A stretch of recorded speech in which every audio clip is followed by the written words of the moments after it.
చూపించాడు. ఆయన చూపిన కృపను బట్టి సమస్త మహిమ ఘనత ప్రభావములు మన యేసుకే చెందునుగాక. ఆమేన్. ఇలాంటి ధ్యానంలోనికి మనం వెళ్దాం. కొద్ది నిమిషాలు, నా సమయం 8:30 అయింది. 9కి ముగిస్తాను. త్వరగా ముందుకు వెళదాం. అమూల్యమైనటువంటి సంగతులు ఈ రాత్రి మనం తెలుసుకుందాం. ఈరోజు మన ధ్యానాంశం ఏంటి చెప్పండి? గర్వభంగము.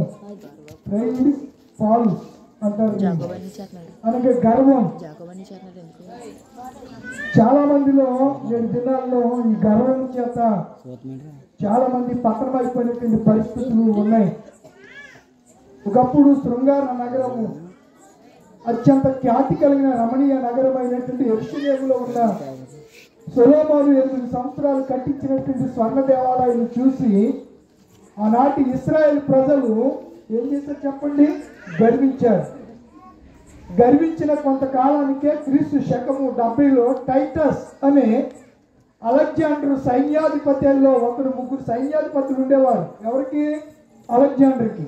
అందులో ఒక సైన్యాధిపతి పేరు టైటస్. ఆ టైటస్ క్రీస్తు శకము 70లో యేసు ప్రభు వారు క్రీస్తు శకం ఆయన ప్రారంభ దినాల్లో 30లో విషయాలు ఆయన చెప్తే, క్రీస్తు శకం అంటే ఇంచుమించు ఒక 40 సంవత్సరాల తర్వాత యెరూషలేము దేవాలయము రాతి మీద రాయి లేకుండా సమూలంగా నాశనం చేయబడింది. తదుపరి అక్కడ డోమ్ ఆఫ్ ది రాక్ అనే ఒక మసీదు కట్టబడింది. దాన్ని ఇప్పుడు ఏమంటున్నారంటే అల్ అక్సా మసీద్ అని దాన్ని పిలుస్తున్నారు. ఆ మసీదు ఇప్పుడు పడగొట్టబడి 3వ టెంపుల్, థర్డ్ టెంపుల్ అక్కడ కట్టబోతున్నారు అనే సంగతులు మనము గ్రహించాలని మనం చేస్తున్నాను. ప్రపంచ హిస్టరీని లేదా ప్రపంచ చరిత్ర, ప్రపంచంలో జరుగుతున్నటువంటి పరిస్థితులన్నీ కూడా బైబిల్కి ముడిపడి ఉన్నవే. బైబిల్లో ఏదైతే మన ప్రభువారు తెలియజేశారో అవన్నీ జరుగుతున్నాయి. 16 సంవత్సరాల కాలంలో 42 మంది ప్రవక్తలు 1600 సంవత్సరాలు పట్టింది బైబిల్ రాయటానికి. ఏదో ఒక సంవత్సరము 2 సంవత్సరాలు కాదు, 1600 సంవత్సరాలు పట్టింది. ఎంతమంది రాశారు? 42 మంది ప్రవక్తలు ఈ దివ్య గ్రంథాన్ని, పరిశుద్ధ గ్రంథాన్ని బైబిల్ రాశారు. మొదటి గ్రంథ రచయిత ఎవరు? మోషే. అయితే చివరి గ్రంథ రచయిత ఎవరు చెప్పండి? యోహాను. ఏ యోహాను? జబదయి కుమారుడైన యోహాను. యాకోబు, యోహాను వారిద్దరు కూడా అన్నదమ్ములు. వారి తల్లి పేరు షలోమి. ఆమె తల్లి పేరు, వారి తండ్రి పేరు జబదయి. అయితే వారి తల్లి పేరు షలోమి అనే సంగతి మీకు జ్ఞాపకం చేస్తాం. మంచిది ప్రియులారా. గర్వము ఏంటండి? గర్వం. నేటి దినాల్లో ఈ గర్వము చేత అనేక మంది అనపబడుతూ ఉన్నారు. గర్వము చేత అనేక మంది పతనమైపోతున్నాయి.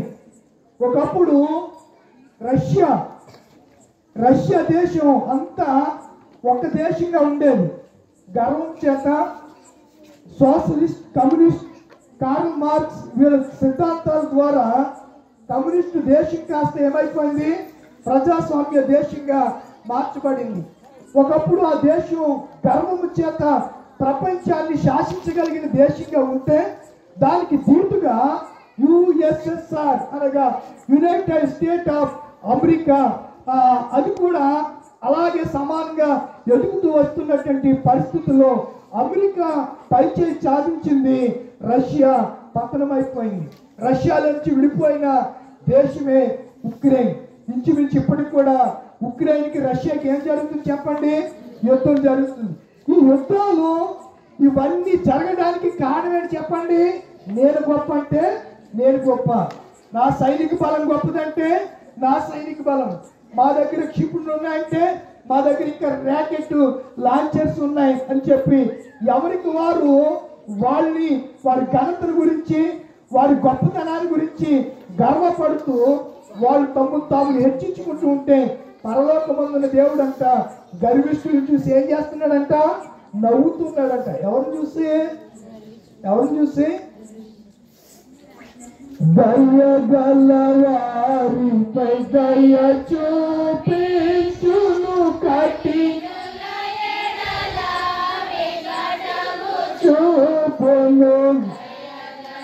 పాడండి అందరూ చప్పట్లు కొడుతూ. దయ చూపించును కఠినుల ఎడల వికటము చూపును గార్వేష్ గార్వేషుల యొక్క సర్వము నెరిగిన సర్వాధికారి సర్వము నెరిగిన కారి యెహోవా బలమా యథార్థమైనది పరిపూర్ణమైనది ఈ మార్గం యెహోవా. గర్విష్ఠుడి యొక్క గర్వాన్ని ఎవరు అనిపిస్తారట అమ్మా? ఎవరు అనిపిస్తారట?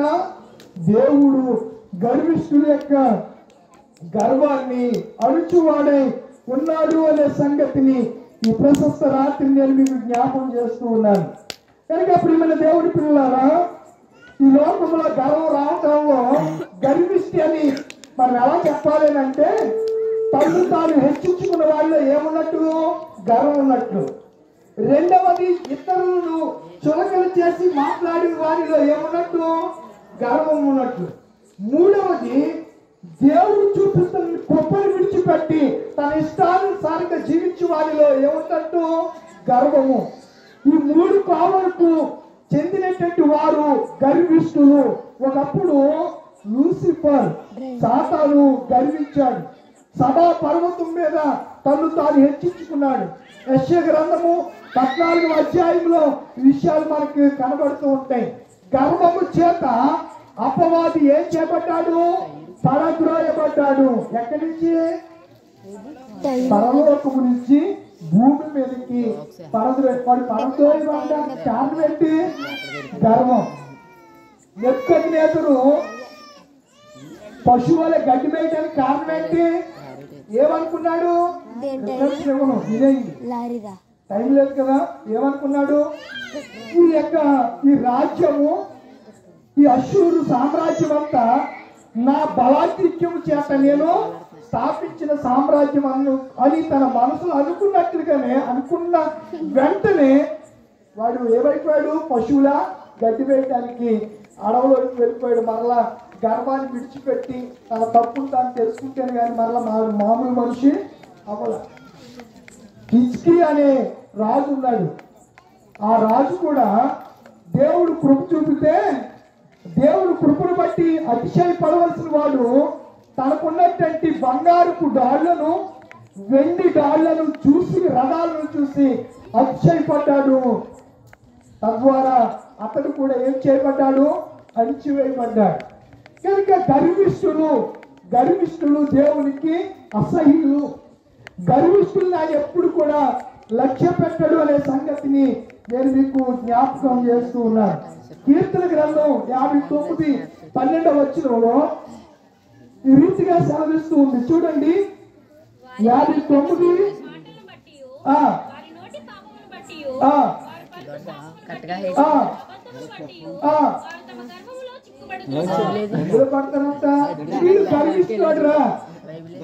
ఈమె గర్విష్టిది అది ఎలా తెలుసుకుంటాం మనం? చదవాలి కదమ్మా, మాటలు బట్టి. కొంతమంది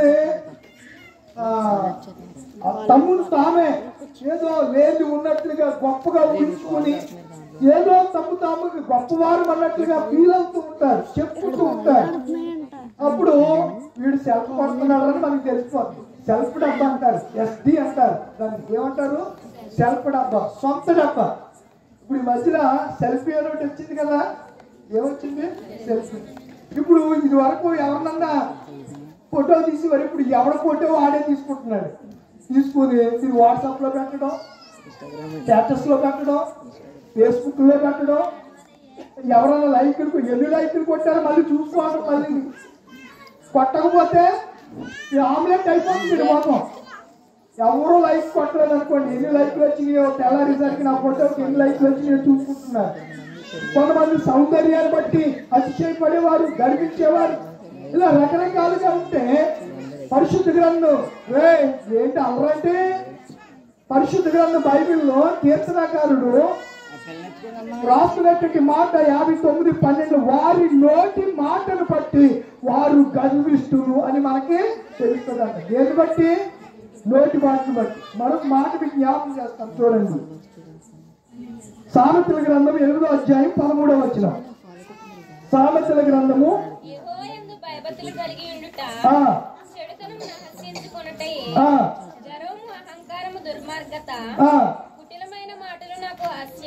ఎవరికి అసహ్యములు అంట? దేవునికి. ఏ మాటలు? గర్వము. మన సబ్జెక్ట్ ఏంటి? గర్వము, అహంకారము, దుర్మార్గం. ఈ గర్వించోళ్ళు ఈ మూడు ఉంటాయి. అహంకారం, ఈ బాబు ఒక్కొక్కడికి ఉంటుంది ఎంత అహంకారము. ఎందుకురా అలా పొంగిపోతున్నావా? ఎందుకు అహంకారం? ఎందుకురా అంటా ఉంటారు కొంతమంది వ్యక్తులు మాట్లాడే విధానాన్ని చూసి. అయ్యి బాబోయే దాన్ని ఆపలేకపోతున్నావు, ఎలా పగలబడిపోతుందో చూడు అంటారు కొంతమంది. ఇక్కడ బైబిల్ చెప్తుంది చాలా స్పష్టంగా, గర్వము, అహంకారము ఇవన్నీ ఎవరికి అసహ్యంగా? మనకు కాదు, మనకు ప్రీతి, ఆయనకి మనకు అలాంటివి చాలా ఇష్టం. మరొక మాట జ్ఞాపకం చేస్తాను, గతంలోకి వెళ్ళను, ముగిస్తాను. నేను రావడానికి లేట్ అని ఎక్స్ప్లెనేషన్ చెప్పాలని మీకు. మా కాలేజీలో రాత్రికి ఆయన చెప్పారు కదా, ఆయన ఎవరో కాదు, 70 స్కూల్ ఉంది కదా, చింతలపాటి బాబు స్కూల్ ఇవన్నీ ఉంది కదా, ఆయన్ని గొట్టు ముక్కల రాంభద్రరాజు అంటారు. డిఎన్ఆర్ కాలేజీ కరస్పాండెంట్ చేశారు, మా ఎస్ఆర్కే ఇంజనీరింగ్ కాలేజీకి కూడా కరస్పాండెంట్ చేశారు. ఆయన కొడుకు చనిపోయాడు. దేవాలయంలో డిఎన్ఆర్ బలిసిమూడి మన ఈ మూల మొదలుపెట్టి ఇంచుమించుగా ఆ కడదాక ఆ పెట్రోల్ బంక్ ఉంటుంది కదా, ఇంచుమించుగా ఈ పక్క ఆ పక్క ఆస్తులన్నీ ఆయన కొట్టులంటి అవన్నీ కూడా. కాలేజీ స్టాఫ్ అంతా వచ్చారు, వాళ్ళ మధ్యలో వచ్చి లెక్చర్ రావటం సాధ్యపడలేదు. ఈలోపు సైతాన్ గారు ప్రార్థన రావటానికి ఎన్ని ఆటంకాలు. ఈలోపు మా రెండో బామ్మద్దలు ఆవిడ దెబ్బలాడుకుని వచ్చింది కానీ కూర్చొని ఉన్నారు. ఇప్పుడు కూడా అక్కడే ఉన్నారు. నేను గొమ్మలు వెళ్ళి ప్రార్థన ముగించుకుని వస్తాను అని వాళ్ళు సీవాట్లు వేసి. అంటే ఎందుకు విషయాలు చెప్తున్నానంటే, నేను రావటం చాలా లేట్ అయిపోయింది. మీరు అనుకుంటే పాస్టర్ గారికి కూడా చెప్పలేకపోయినా ఆ విషయం. ఫోన్ చేసి నేను కొంచెం లేట్ అవుతుందని కూడా చెప్పలేదు. వచ్చేస్తాను కదా అనుకున్నాను, తీరా అక్కడ ఉండేసరికి కొంచెం లేట్ అయింది. అందుకే ఈ విషయం మీకు మంచిది ప్రియులారా. ఈ గర్వము, ఈ ప్రేయుడు అనే ఈ అంశాన్ని, ఈ జాడంశము ఈరోజు మనకి ఇవ్వబడింది.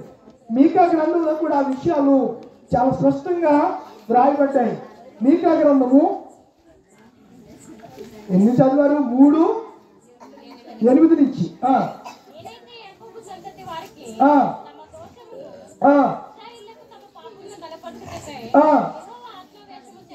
యెహోవా ఆత్మావేశము చేత బలముతోను ధైర్యముతోను పంపబడిన వాడనే ఉన్నారు. ఇశ్రాయేలీయులు గర్విష్ఠులైపోయారు. ఇశ్రాయేలీయులు దేవుని మాటకు లోబడట్లేదు. వారి ఇష్టానుసారమైన జీవితాలు వారు జీవిస్తూ ఉంటే, క్రీస్తుకు పూర్వము 700 సంవత్సరాల కాలంలో ప్రవక్త అయినటువంటి మీకా ద్వారా ఇశ్రాయేలీయుల యొక్క పరిస్థితుల గురించి మాట్లాడుతూ ఉన్నాడు ఆయన. చూడండి 11వ వచనం అనుకుంటా. 11వ వచనం. జనులు ప్రధానులు ఏం చేస్తున్నారంట? వారి యాజకులు, ప్రవక్తలు సోది చెప్పుదురు. అయినను వారు ఎవరిని ఆధారం చేసుకోవట్లేదంట? యెహోవాను ఆధారం చేసుకుని ఏ కీడును మనకు రానేదని తమకు తాముగా ఒక పక్క వాళ్ళు గర్విష్ఠులుగా ఉన్నారు, ఒక ప్రక్క వారు చాలా గర్వహృదయులై వారు ఉంటున్నటువంటి పరిస్థితుల్లో వాళ్ళు తమ్ముడు తాము అనుకుంటున్నారు కదా, యెహోవా ఎవరి మధ్య ఉన్నాడు? రాత్రి కూడా మనం చెప్పుకున్నాం, ఈ స్థలము యెహోవా ఆలయము, ఈ స్థలము యెహోవా ఆలయం అని చెప్తున్నది. ఇవి మోసకరమైన మాటలు. వారు యెరూషలేము దేవాలయాన్ని బట్టి యెరూషలేము పట్టణాన్ని బట్టి వారు అతిశయపడుతున్నారు. మీకు పంజాబ్ రాష్ట్రం తెలుసా? పంజాబ్ రాష్ట్రంలో సిక్కులకు దేవాలయం ఉంది. దాన్ని ఏమంటారు చెప్పండి? స్వర్ణ దేవాలయం అంటారు. ఏమంటారు దాన్ని? స్వర్ణ దేవాలయం. జైన్ దేవాలయం పెరమేరని ఉంది. జైన్ దేవాలయం పెరమేరంది. జైన్ దేవాలయం ఉంది. సిక్కులు కట్టించుకున్నటువంటి పవిత్ర దేవాలయము స్వర్ణ దేవాలయం. అలాగే యెరూషలేములో కూడా సొలొమోను కట్టించింది ఏ దేవాలయము? స్వర్ణ దేవాలయమే. బంగారంతోనే కట్టించాడు ఆయన. వాళ్ళ తండ్రి గారు దావీదు గారు ఫోన్ చేస్తే ప్రభు నువ్వు కట్టొద్దు అని దావీదుతో మాట్లాడితే ఎవరు కట్టించారు? సొలొమోను కట్టి. ఆ దేవాలయం బట్టి కూడా అతిశయించే ప్రజలుగా ఇశ్రాయేలు ప్రజలు తయారయ్యారు. వారు లంచం పుచ్చుకుంటున్నారట. లంచం పుచ్చుకుని అన్యాయపు తీర్పులు వారు తీరుస్తున్నారు అనే సంగతిని మీకా ప్రవక్త జ్ఞాపకం చేస్తూ ఉన్నాడు.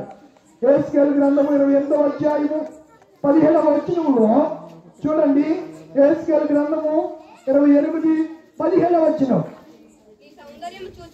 నీ సౌందర్యము చూచుకుని ఏం చేస్తానంట? ఏం చూసుకుని కొంతమంది ఈ బ్యూటీ పార్లర్ అంటే తిరగటమే సరిపోతుంది వీళ్ళకి. ఎక్కడికి తల్లేమో పొక్కులు ఒకడేమో మొత్తం ఆడెవడో నా పేరు సూర్య సినిమా అంట. ఆ సినిమాలో ఆడు అలా కటింగ్ చేసుకున్నాడు. వీడు కూడా మొత్తం ఎంత కొట్టించేస్తున్నాడు. ఇదంతా ఈ వరకు మా చిన్నతనం ఈ ఫ్యాషన్ లేవండి. ఈ మధ్యలో లేనిపోయి అన్నీ వచ్చేసాయి. వాడు ఎలా చేయమంటే ఆ బార్బర్ షాప్ వాడు కూడా అలాగే చేస్తున్నాడు. ఆడికి ఏం కావాలి? అలా చేస్తే ఆ కటింగ్ చేస్తే డబ్బులు కూడా ఎక్కువ తీసుకుంటాడు. డబ్బులు కూడా.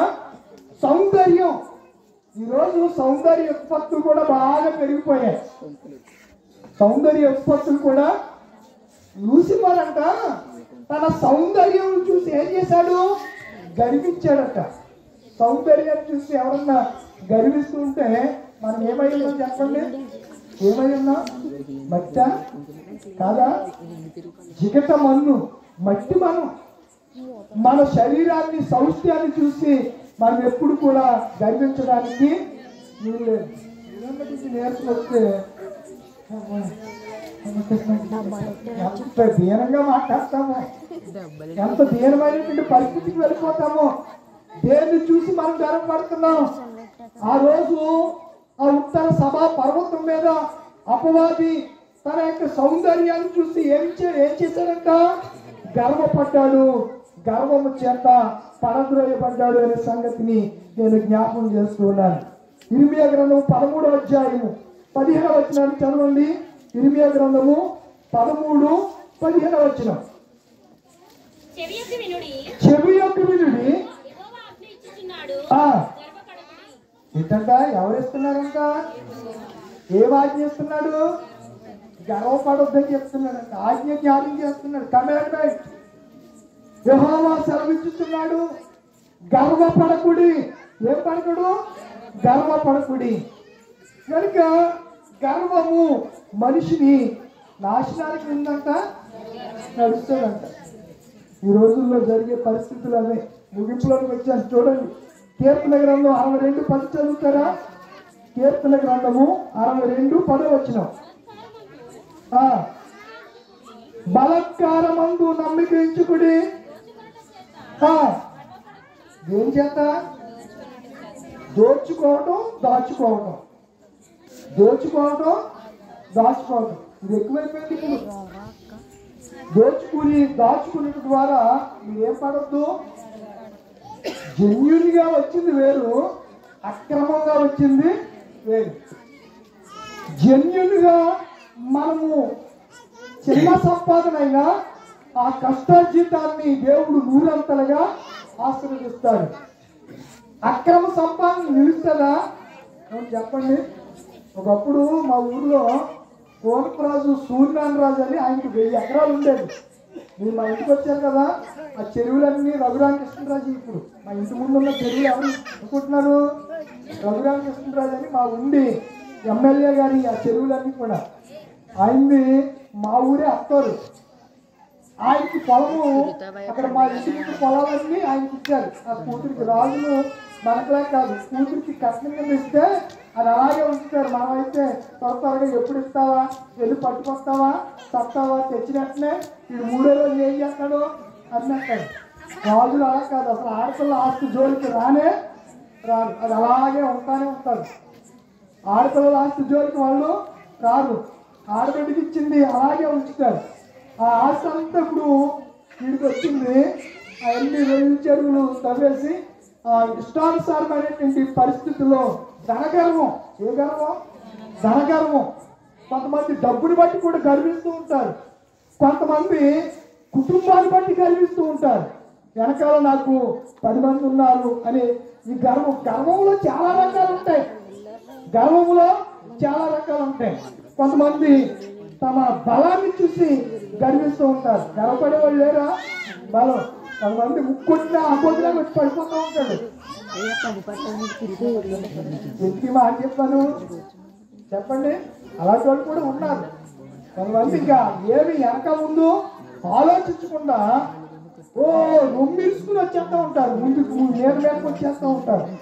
బలహీనుడి మీదకి వచ్చేస్తే ఈ బలహీనుడు పక్షాన ఉన్నది, దీన మనసు కలిగిన పక్షాన ఉన్నది ఎవరు? దేవుడు.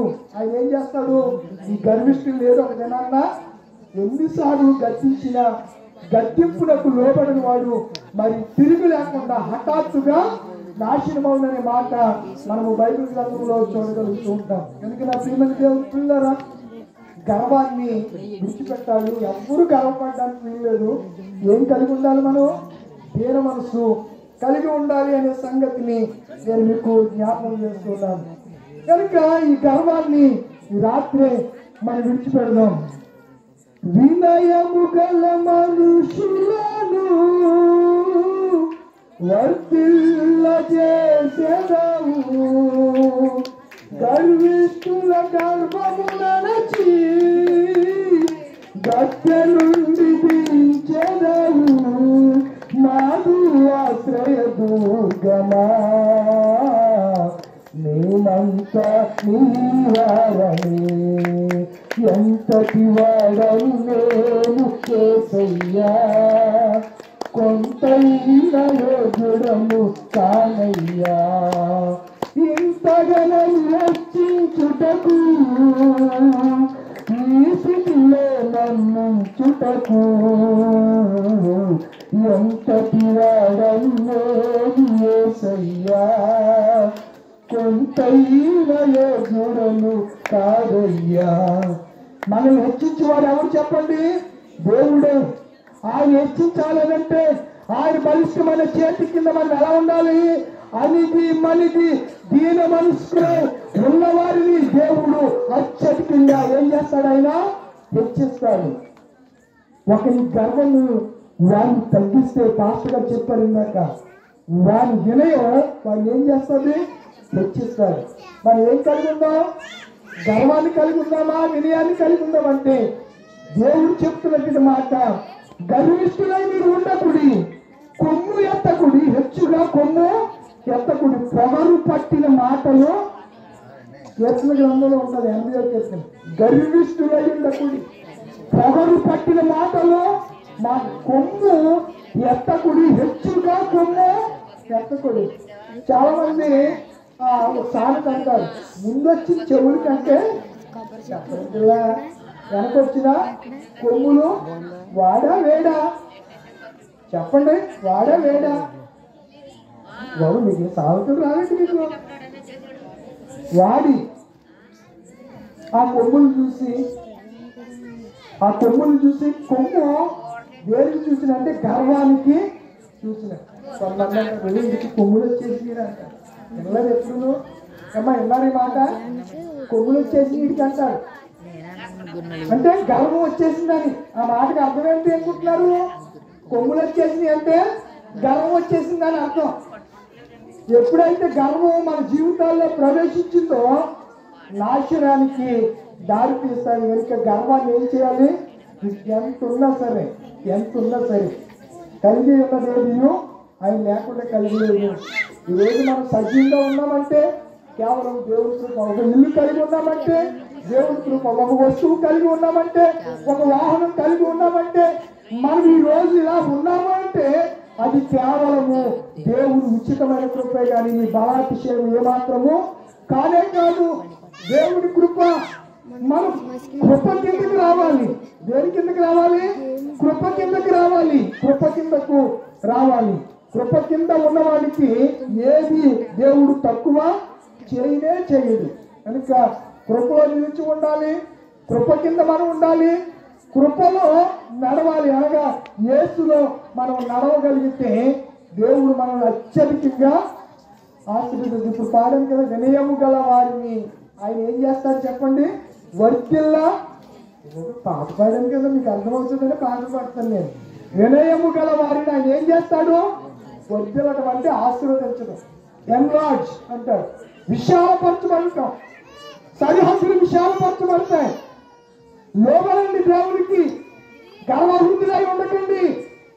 మిమ్మల్ని మీరు తగ్గించుకోండి. ఒకవేళ చింత ఉందా, చింత యావత్తు ఎవరి మీద వేయాలి? దేవుడి మీద వేయండి. మీ చింతలను తీర్చి, కన్నీటిని తీర్చి, ఆనంద బాష్పాలను కలిగే రీతిగా చేయగలిగిన దేవుడు ఎవరు? మన ప్రభువు యేసు. మనుషులు ఏం చేస్తారు చెప్పండి? కొంతమంది మాట్లాడితే ఏడుకొచ్చేస్తారు. అలాంటి కత్తిపోటి మాటలు మాట్లాడుకుంటారు సమాజంలో. ఆ మాటలకి ఇంట్లో తలుపెట్టుకుని కుక్క పెట్టి ఏడుస్తూ ఉంటారు కొంతమంది. నన్ను ఇంత మాట అంది, నన్ను ఇంత మాట అందని చెప్పి. ఇంత మాట అన్నాడు అది నన్ను, ఆడి వయసు ఎంత, వాడెంత, నన్ను ఇంత మాట అన్నాడని బాధపడి కుమిలిపోయేవాళ్ళు ఈ సొసైటీలో, ఈ సమాజంలో ఎంతో మంది ఉంటారు. కనుక అహంకారమైనటువంటి మాటలు, గర్విష్టమైనటువంటి మాటలు, డంబము మాటలు, ఇవన్నీ ఎవరికి సంబంధించినవి? అపవాదికి. వాడు డాంబికుడు, వాడు అహంభావి, వాడు అబద్ధికుడు, వాడు మోసగాడు. వాడికి ఎన్నో బిరుదులు ఉన్నాయి. అవన్నీ ఎవరైనా అలా ప్రవర్తిస్తే వాళ్ళందరూ కూడా ఎవరి సంబంధులు?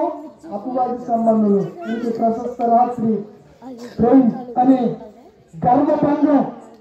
ఈ గర్వభంగాన్ని గురించి దైవ సేవకులు మొదటి కూటంలో చాలా చక్కగా వివరించారు. మరికొన్ని సంగతులు ఇక్కడ మనం తెలుసుకోవడానికి దేవుడు కృప చూపించాడు. నిన్న వాక్యం బట్టి మనం దేని విడిచిపెట్టేద్దాం?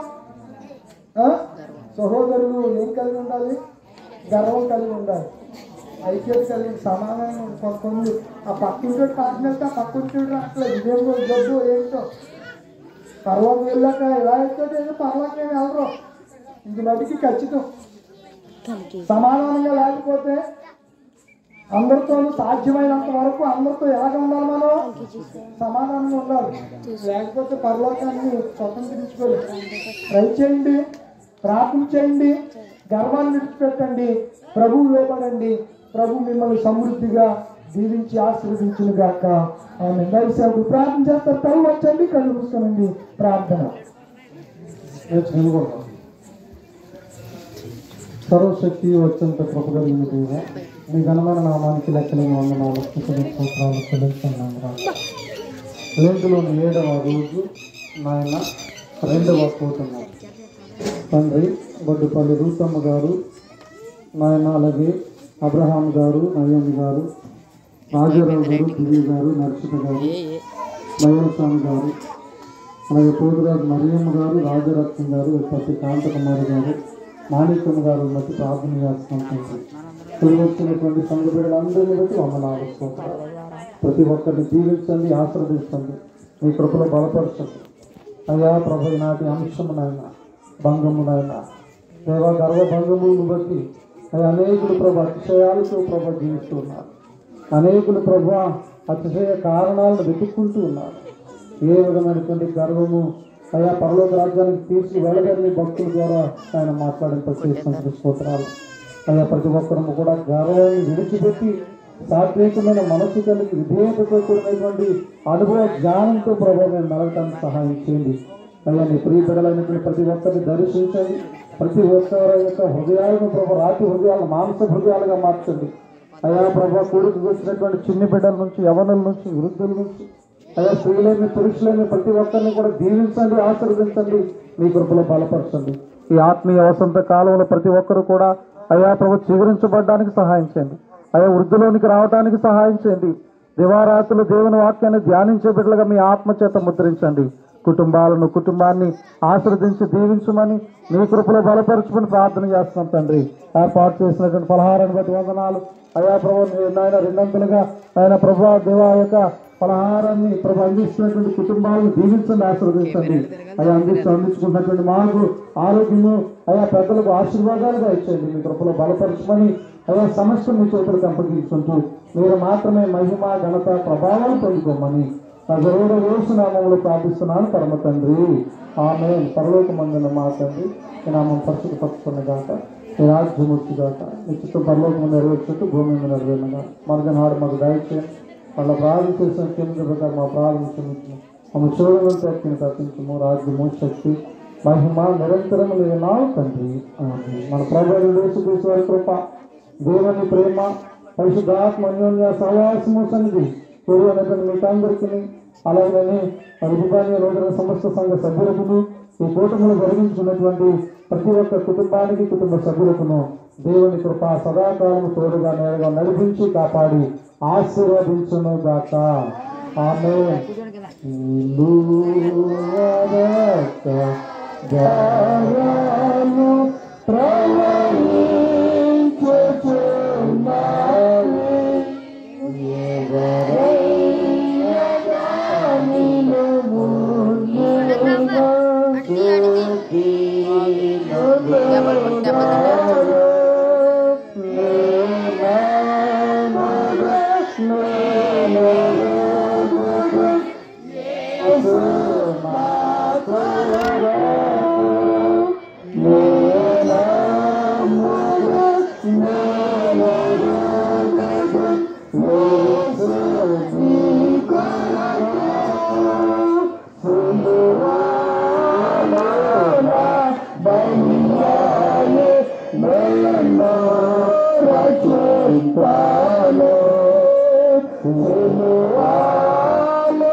Bye.